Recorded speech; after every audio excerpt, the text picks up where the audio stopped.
In 1977 Wyoming, a woman gets her photo clicked by a photographer named Rodney Alcala. While taking photos, he is talking with the woman about her violent breakup with her boyfriend, which makes her cry. Rodney first comforts her, but his facial expression changes, and he starts to choke her. The woman, taken aback, runs, but he catches her and starts to strangle her. As a result, she faints, but Rodney revives her, but this time ends up killing her. He is a complete psychopath and a serial killer. He has killed many women like this. In 1971, new work. Charlie, a flight attendant, moves to a new apartment. When her new furniture comes, the delivery man refuses to help her move the furniture because she was late. She sees Rodney taking photographs in the street and asks for help to move her furniture into her home. They are talking and having a great time. Suddenly, the conversation gets weird as Rodney tries to make the conversation sexual, but Charlie doesn't seem interested in him. Rodney asks if he could take a picture of her, but suddenly attacks and injures her. Then he puts a bandage on her mouth and starts to click her pictures. In 1978, Cheryl Bradshaw, an aspiring actress, goes to auditions but fails miserably to crack any role. With the latest rejection, she goes to her flat. Terry, a talkative guy who's also her neighbor, comes and asks her about the audition. She is reluctantly talking to him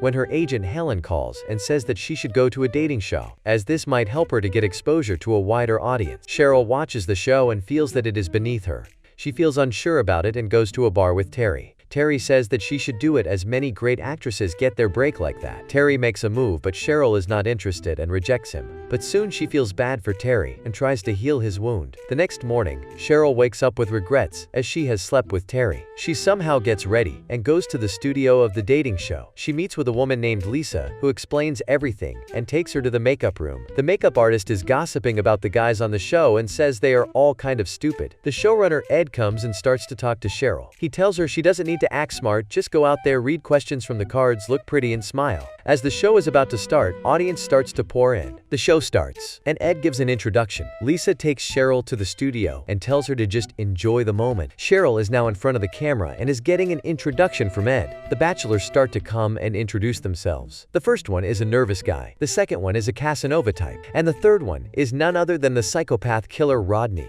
Cheryl starts to ask questions from the card, but she feels that all the questions are childish and stupid. In the audience, Laura recognizes Rodney. Her friend and she met Rodney on a beach. After she left, her friend was found murdered there. She told the police about it, but they were dismissive and didn't take any action. She starts to panic and gets out of the studio. In the process, she knocks out a camera. She runs from there into her car. The show takes a commercial break for technical difficulties. In the break, the makeup woman comes and asks how Cheryl is feeling. Cheryl says she is just trying to do what Ed says, but the makeup woman tells her to forget what Ed says as she can't do anything. As this is a one-time show, he can't fire her. Inspired, Cheryl starts to write new questions on the card. In break, Rodney also talks to the bachelor number 2. Bachelor number 2 says that he doesn't like women with small boobs. He is kind of a misogynist. While talking, Rodney says that the guy won't get the girl as he is the one who always gets the girl. The show starts again. Laura is crying when her boyfriend Ken comes. She says that she knows bachelor number 3 and the whole situation, but her boyfriend thinks she is mistaken, or maybe he is innocent, as the police have not taken any action against him. Hearing this, Laura gets angry and asks him to get out. On the show, Cheryl goes off script and starts asking smart and insightful questions. Bachelor number 1 gets confused, while bachelor number 2 starts to sound like a misogynist, but Rodney gives answers smartly. Ed is confused and tries to put a stop, but Cheryl puts him down smartly.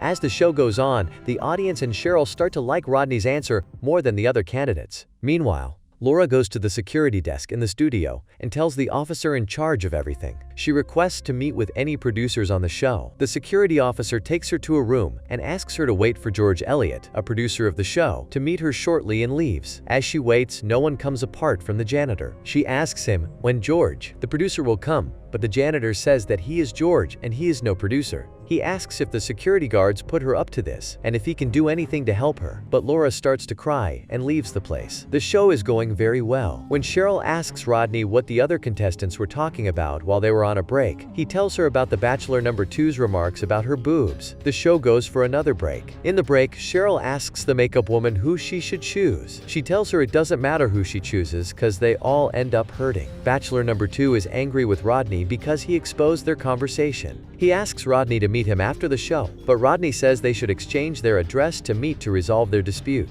As bachelor number 2 gives his address, Rodney gives him a picture of a dead girl. He is shocked, but Rodney says it is fake and eats the picture. The show goes live again, and it is time to choose which bachelor Cheryl will pick for her date. She chooses Rodney. She meets with all the bachelors. Bachelor number 2 whispers in her ear to beware of Rodney. Cheryl meets with Rodney and the host announces that they win a trip to Carmel, California. As the show ends, Lisa takes her out of the studio and thanks her. Outside, she again meets with Rodney. As they are talking, Rodney asks her out. They are in a restaurant and start to talk about authors and books. As Rodney gets deep about his feelings, Cheryl starts to joke to ease the situation. Suddenly, the expression on his face starts to change. Cheryl understands that the situation is getting kinda creepy. Rodney asks the waitress for more drinks, but Cheryl signals her, and she says that they are all out of drinks and will close soon. They get out of the restaurant and Rodney offers to walk her to the car. He asks for her number, as they need to contact each other to go to Carmel. She reluctantly gives him a false number. They reach the parking lot, and Cheryl is about to leave, when suddenly Rodney asks her to repeat the number, as he can't understand her writing. Cheryl asks him to see the number. Rodney asks why can't she just repeat her number, and the only explanation is that she has given him the wrong number. He asks if they are going to Carmel, but Cheryl says that she is not going anywhere with him. Rodney smiles and says, "See you around." Cheryl is about to leave when he whispers that he will bash her head. Upon inquiring by Cheryl, he stays silent. As Cheryl starts to walk towards her car, Rodney follows her with the same speed. As she opens the door, he holds it. But suddenly, some men come out of the studio, so Rodney leaves her. Cheryl goes back to her place completely shaken. After some time, Cheryl decides to quit trying for showbiz and go back home. Her agent tries to change her mind, but she is stubborn. While leaving, she has an awkward interaction with Terry. She leaves the place. In 1979, in the city of San Gabriel, a runway girl named Amy is living on the street. She sometimes steals small money to survive. One day, Rodney starts to take her picture and introduces himself. He says that she looks beautiful and could be a model. As he is taking her picture, he asks her to accompany him to a desert to click pictures. She is swayed and decides to go. They are on the trip and are having a good time. Amy sees the picture which is taken by Rodney and talks about it. They reach the place. He takes to the hilltop and asks her to pose while looking at the sun. He suddenly ambushes her. After sometimes, Amy wakes up bloodied and partially nude. She sees that Rodney is crying. She acts like she is the one embarrassed by the whole situation and asks him not to tell anyone about this. She convinces him to uncuff her and goes to his place. On their path, they stop at a rest stop and Rodney goes to take a leak. Amy runs from there. When Rodney comes out, he sees Amy is missing and the police are coming. He gets arrested while Amy is looking at him from afar. As this is based on a true story, a postscript states that after Rodney's arrest, he was released on bail while awaiting trial, despite many testimonies, after which he murdered a woman and a young girl. He was rearrested in 1979. In 2010, he had a chance at acquittal, but the runaway, now an adult, testified against him. The postscript states that Rodney's true number of victims may be as high as 130. Sometime after her dating game appearance, Cheryl left California to live a private life and raise a family. Rodney died in prison. So that was the recap of the movie Woman of the Hour. If you like this content, please consider liking the video. Subscribe to the channel for more videos like this. If you have any movie recommendations, please comment. If you like this, you may also like this.